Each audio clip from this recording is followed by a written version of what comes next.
I am 96 years old. I am standing at the very edge of the cliff. I can see the bottom. And before I go, I need to tell you the truth about that sin you think nobody knows about. The one you promised God you were done with. The one you fell back into last week, maybe last night. I've been carrying my own version of that weight for decades. So pull up a chair, listen close. I don't have much wind left. Before we continue, share in the comments what God has done in your life and tell us where you're listening from. It means a lot to see how far these stories travel. Now, I know what's really scaring you. It's not just that you fell again. You've fallen before. You know how to feel bad about that. You know how to cry, how to pray, how to promise. You've done all of it. What's scaring you this time is the quiet. You sinned, and you didn't cry. You just moved on, got up, made coffee, went about your day, and that silence inside you, that's the thing that's keeping you up at night. Because you remember when it used to hurt more, and now you're wondering if you've finally gone too far, if the door has closed, if God looked at you one last time, shook his head, and walked off. I know that fear. Lord knows I know it. You feel like a fraud. You sing on Sunday and carry the secret on Monday. You bow your head and you know exactly what your hands did the night before. And you think God is tired of your apologies. I'll tell you something. You're tired of your own apologies. You've said sorry so many times the word has gone flat. But here is what I learned standing at the edge of 96 years of living. A dead body doesn't fight the river. You throw a dead man in the water, he just floats, goes wherever the current takes him. He doesn't strain, doesn't reach for the bank, doesn't claw at anything. He just drifts. Only something alive swims upstream, and child, you are exhausted because you are still swimming. That worn-out feeling in your chest, that's not proof you're gone. That's proof you're still here, still in it, still fighting something you hate. A man who has made peace with his sin doesn't lose any sleep over it. He stops fighting. He just floats. You haven't stopped fighting. That's why you're watching this right now. Paul, the man who wrote half of what's in the New Testament, he sat down and wrote these words. He said, "The good I want to do, I don't do. And the evil I don't want to do, that's what I keep doing." He didn't say, "I used to struggle with this." He said, "I do." Present tense. That was Paul. And his struggle didn't prove he was lost. It proved the flesh was still loud, but it was no longer the one in charge. The war is real, but a war means two sides are still fighting, and you're still on the field. Now, let me tell you where I went wrong for most of my life. I fought sin the only way I knew how. I stared it down. I told myself, don't do it. Don't go back. Don't look.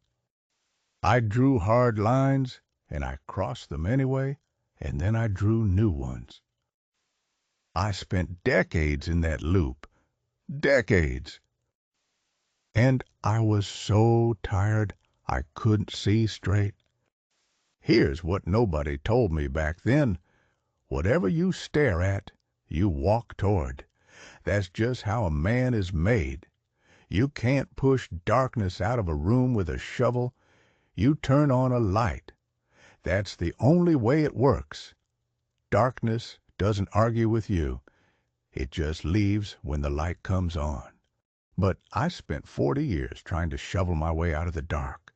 Willpower, shame, rules, more rules, and the sin just sat there patient as anything, waiting for me to get tired. See, my faith had turned into a long list of don'ts. Don't do this, don't go there, don't look at that. And that list wore me down to the bone, because the law stirs up the very thing it tells you to stop. You tell yourself don't think about it, and it's all you can think about. Grace works different. Grace stirs up love, and love crowds the bad thing out. You don't stop going back to the wrong thing because you hate it enough. You stop because you find something you love more. But right now, you're so buried in guilt you can't feel anything good. You're too busy paying a debt that's already been canceled. Now listen, because this is where it gets important. You think if you feel bad enough, long enough, God will trust you again. So you punish yourself. You pull away from prayer. You stop talking to Him because you think you need to sit in the corner first, get yourself cleaned up. Earn your way back to the table. That is not humility. That's pride wearing a humble face, because what you're really saying is Jesus' blood was enough for the first sin, but this one needs something extra from me. My suffering, my penance. Stop that. Stop paying what's already been paid. Sin grows in the dark, and shame is the thing that keeps the lights off. I spent years hiding from God after I fell. Thought I needed to clean myself up before I came back. Like I had to stand at the door and brush off my coat before I knocked. And all that time I was standing outside in the cold, the door was already open. I just couldn't see it through all that shame. Don't run from God when you fall. Run to Him. Bring the dirt right to the cross. Don't wait until you're clean. You won't get clean standing out in the yard by yourself. That's not how it works. The enemy wants you to wait. He wants you stalling. He wants you convinced you need to get yourself together first. Because he knows if you go to God dirty, you'll come back changed. Now, there's a verse I've held on to. Matthew 12. It says, "A bruised reed He will not break. A smoldering wick He will not snuff out." Read that slow. A bruised reed. That's a thing that's already bent, already damaged, barely holding its shape. And He won't break it. A smoldering wick. That's not even a real flame anymore. That's just a thin line of smoke where a fire used to be. And He won't snuff it out. That's you. That's exactly you right now. Religion looks at a smoldering wick and says, blow it out. It's done. It's useless. But Jesus cups His hands around that little thread of smoke, and He breathes on it. That's who you're dealing with, not a judge waiting to rule against you, a Father who knows how to tend a dying flame. Here is the thing I wish someone had told me 60 years ago. Holiness isn't the absence of struggle. It's the presence of progress. You aren't where you used to be. I know it doesn't feel that way, but think back, really think to where you started. You've moved. You're limping, maybe, but you're limping forward.